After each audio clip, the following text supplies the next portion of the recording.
warahmatullahi wabarakatuh. Bismillah, tawakkaltu 'ala Allah, la haula wala quwwata illa billah. Asyhadu an la ilaha illallah wahdahu la syarikalah, wa asyhadu anna Muhammadan 'abduhu wa rasuluh, la nabiyya ba'da. Faqala Allah Ta'ala fil Qur'anil Karim, wa billahi minasyaitonir rajim. Syahrul Ramadan alladzi unzila fihi al-Qur'an hudan linnas wa bayyinatin minal huda wal furqan. Faqala aidan alif lam mim zalikal kitabu la raiba fihi hudan lil muttaqin. Al-ayat. Brother and sister fillah, kita bersyukur kepada Allah, Rabb pengatur segala urusan manusia, sehingga kita dapat sampai kepada Ramadan tahun ini dalam keadaan sehat. Meskipun kita tetap harus di rumah saja, tapi tidak boleh jadi halangan buat kita. Ini harus menjadi kesempatan buat kita agar kita lebih dekat dengan Allah, dekat dengan keluarga, mengajak mereka untuk dekat dengan Allah. Salawat dan salam semoga tetap terlimpah bagi Rasulullah Shallallahu Alaihi Wasallam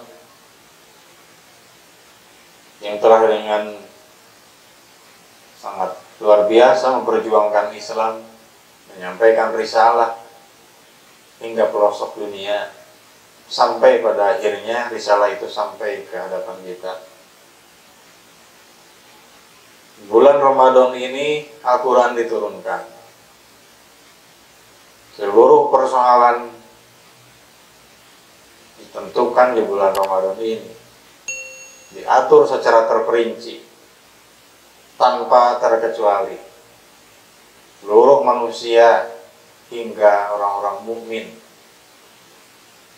bagaimana memperdomani Al-Quran, dari mulai mengatur kehidupan dirinya, kehidupan keluarganya, kehidupan bermasyarakat, dan bagaimana pula mereka sanggup menata kehidupan di dunia dengan Al-Quran. Itulah semangat Ramadan yang mesti hadir di dalam Ramadan tahun ini, brother sister. Berkaitan dengan tema yang kita ingin bicarakan di Ramadan tahun ini, tentu ini menjadi sangat penting buat kita karena ini menyangkut tentang persoalan Quran. Mari kita belajar bersama-sama, mendalami dan mengkaji ayat-ayat Allah agar kita tahun ini mendapatkan sesuatu yang lebih dari Ramadan tahun-tahun sebelumnya. Ingat ya, di rumah aja tingkatkan ibadah. Itu tema kita. Melalui majelis yang mulia ini, saya ingin menyampaikan satu tema tentang bagaimana umat Islam buat memahami Al-Quran dalam berbagai aspeknya. Terutama hal yang paling penting adalah bagaimana Quran ini sanggup membimbing kita secara aplikatif. Di pembukaan kita tadi sudah sampaikan sebuah ayat Allah dalam Al-Baqarah. Al-Baqarah ayat 195. Allah sampaikan, wabillahi minasyaitonir rajim, syahrul Ramadan alladzi unzila fihi al-Qur'an. Bulan Ramadan ini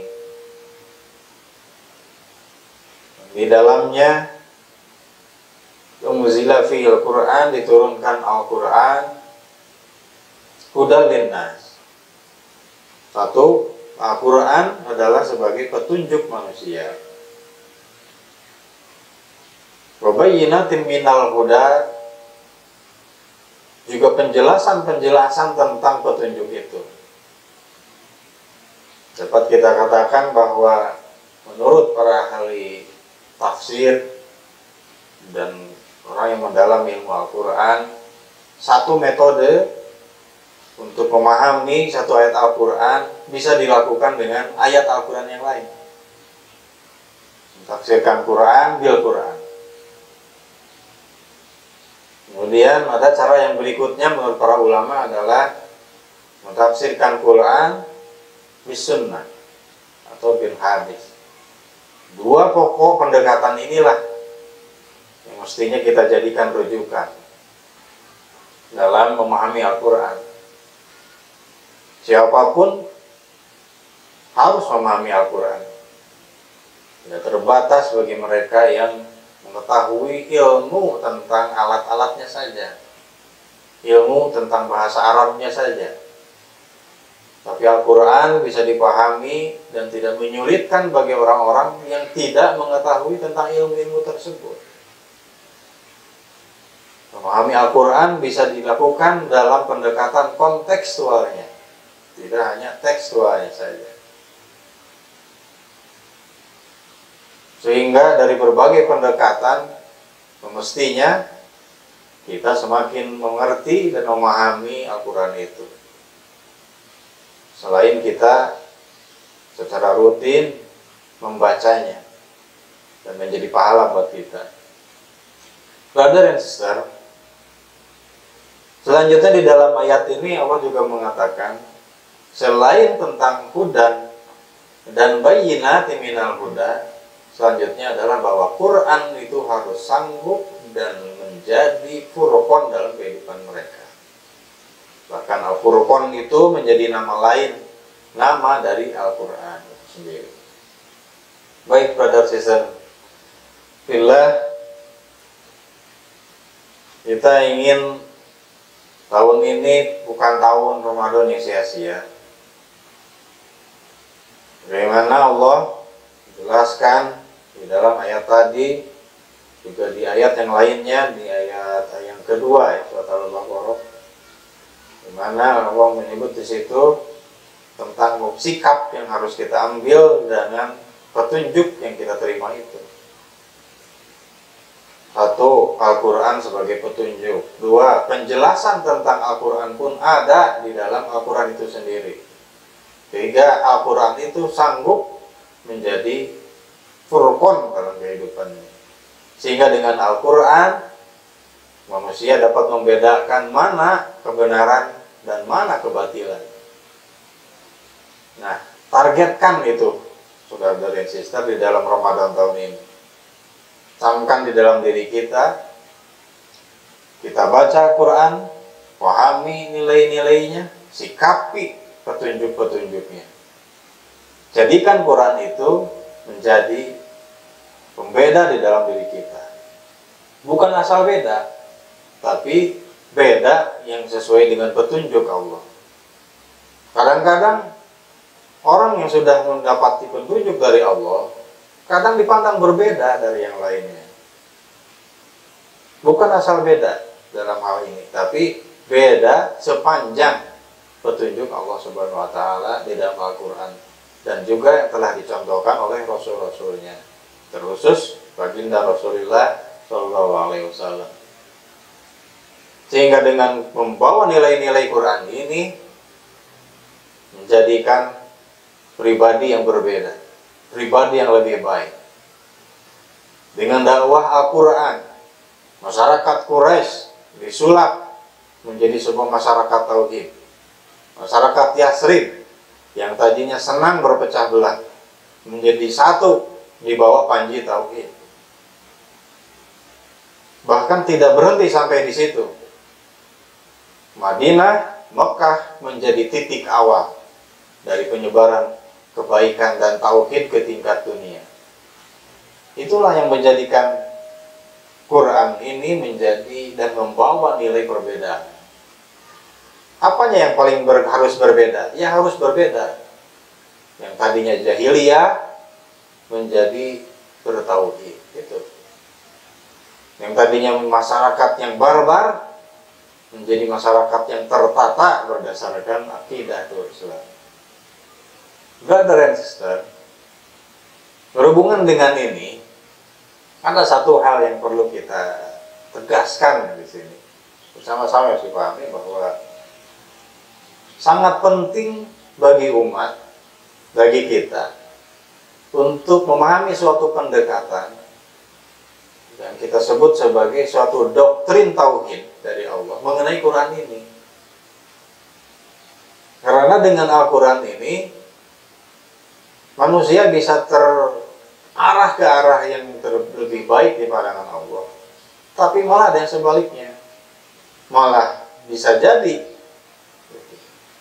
dengan membaca Al-Quran, dengan memahami Al-Quran tapi keliru dalam pendekatan pentafsirannya, dalam pendekatan pemaknaannya, bahkan sampai terjadi sebuah distorsi nilai-nilainya, malah itu akan menjadikan suatu manusia, suatu masyarakat menjadi tersesat. Bahkan lebih jauhnya lagi, distorsi yang terjadi itu bukan hanya dari sisi maknanya saja, bahkan tidak menutup kemungkinan tekstual Al-Quran itu sendiri dapat dibuat-buat, dapat dipelintir-pelintir. Ini yang harus kita hati-hati. Brother and sister, di dalam ayat yang lain Allah mengatakan ada satu bukti bahwa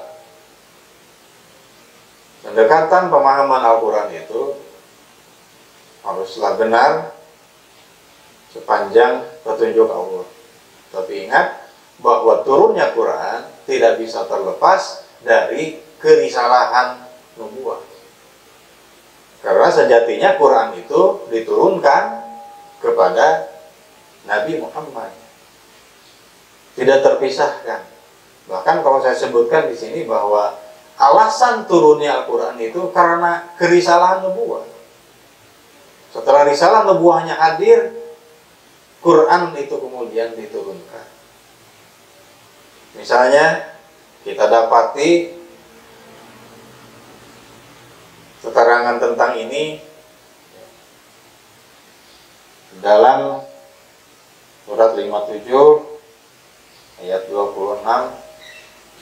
Wabillahi minasyaitonir rajim, surat Al-Hadid ayat 26. Silakan brother sister sambil buka juga Al-Quran dan terjemahannya.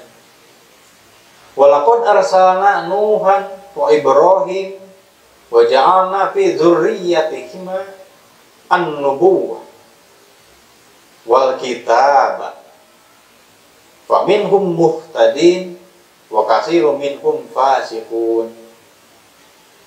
Dan sesungguhnya kami telah mengutus Nabi Nuh wa Ibrahim dan Ibrahim wa ja'alna fi dzurriyyatihima, dan kami jadikan kepada keturunan keduanya an-nubuwah, yaitu kenubuahan, wal kitab, dan kitabnya. Faminhum muhtadin, maka di antara mereka ada yang menerima petunjuk, wa katsirum minhum fasiqun, tapi kebanyakan dari mereka menjadi fasik. Jadi di dalam ayat ini sangat jelas Allah mengatakan bahwa an-nubuwah, kenubuahan dengan kitab itu satu kesatuan yang tidak bisa dipisahkan. Satu kesatuan yang tidak bisa dipisahkan. Bukan tentang mana yang lebih dulu, tapi ini satu kesatuan, bersamaan. Karena di situ ada nubuwah, maka Allah turunkan kitabnya. Di situ ada kitab, pasti Allah adakan nubuahnya. Dengan nubuah dan kitab itu, masyarakat menjadi terbagi dua berdasarkan Al-Quran, berdasarkan kitab dan nubuah itu. Satu, ada yang diberikan petunjuk, berarti praktisnya adalah mengikuti kenubuahan dan tunduk kepada kitab yang diturunkan Allah. Sebagian besarnya, kata Allah, menjadi fasik. Mereka tahu, bukan mereka tidak mengerti, tetapi pada faktor-faktor eksternal dari dirinya atau dari luar dirinya, baik itu faktor sosial, faktor politik, faktor budaya, dan kepentingan-kepentingan yang lainnya yang akan menjadikan manusia menjadi fasik terhadap apa? Terhadap kenabian dan terhadap Alkitab. Dan ini berlaku sepanjang masa. Senantiasa akan seperti ini terus sampai akhir zaman, tidak akan berhenti Allah. Biarkan ketentuan-ketentuan seperti ini. Sebagai bukti yang lain ya, ini ada ayat satu lagi berada di situ. Surat Al-Ankabut ayat 27, saya akan buka. Billahi minasyaitonirrajim. Wa wahabna lahu Ishaqa wa Yaquba wa ja'alna fi dzurriyyatihi an-nubuwah wal kitaba wa atainahu ajrahu fid dunya wa innahu fil akhirati laminas sholihin. Dan kami menganugerahkan kepada Ibrahim, Ishak, Yakub, dan kami jadikan kenubuahan dan Alkitab pada keturunannya.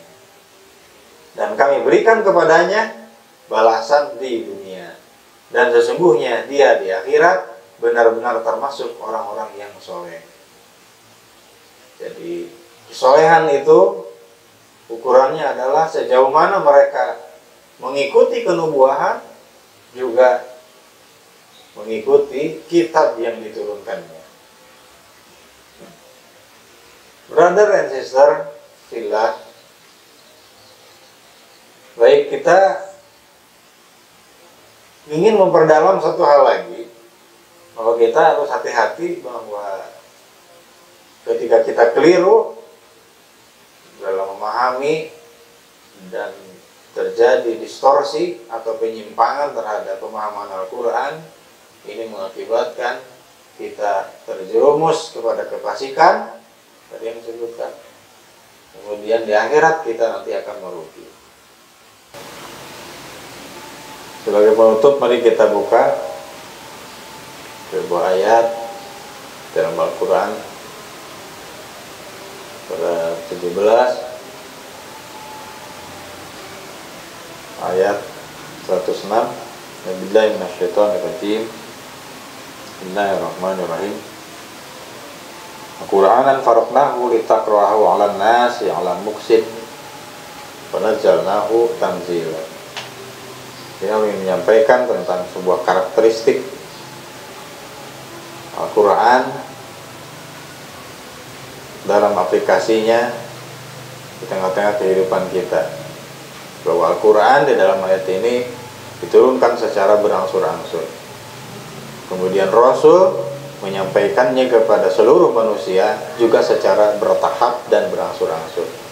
Ini menggambarkan bahwa penafsiran juga penerapan dari Al-Quran itu ada tahap demi tahapnya, ada masa demi masanya. Kadang-kadang Al-Quran juga membaca dan mampu menjawab berbagai persoalan yang terjadi di lingkungan sosial kita. Karena itu semoga kita dijauhkan dari nilai-nilai dan penyimpangan yang terjadi.